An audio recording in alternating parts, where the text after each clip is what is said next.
Mega ఇంటి వారసురాలు రామ్ చరణ్ బిడ్డే క్లింకారా ఎంత ఫేమసో తెలిసిందే నాయే. ఆమె కడుపులో పడ్డప్పటి సంది ట్రెండింగ్లోనే ఉంది. ఇంకా ఆమె పుట్టినప్పటికెంచి ఇప్పటిదాకా ఆమె ముఖమే చూపెట్టనే లేరు.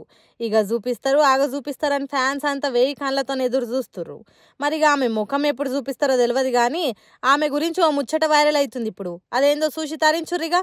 ఫ్యాన్స్ అంతా క్లింకారా ఫేస్ ఎప్పుడెప్పుడు రివీల్ చేస్తారా అని చూస్తే రామ్ చరణ్ ఉపాసనలు మాత్రం హైదరాబాద్ జూలున్న ఓ తెల్ల పులి పిల్లని దత్తత తీసుకొని దానికి క్లింకారా అని పేరు పెట్టి వన్యప్రాణుల సంరక్షణకు మేము మద్దతు ఇస్తున్నాం అంటుర్రు.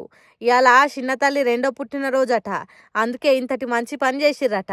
మోకామేముంది ఇవాళనో రేపో చూపిస్తారు కానీ ఆ చిన్న ఆమె పేరుతోని నోర్లేని జీవాల కోసం మంచి పనులు చేస్తుర్రు. అది జాలిగా అని మురుస్తుర్రు ఫ్యాన్స్ అంతా. ఇప్పుడు ఈ పోస్ట్ నెట్టింట్లో ఇరుగా మరగ వైరల్ అవుతుంది. ఇక మీరు గిట్ ఈ వీడియోను చేతుల పనే కాబట్టి షేర్లు చెయ్యుండ్రి. ఏమవుతుంది ప్లీజ్.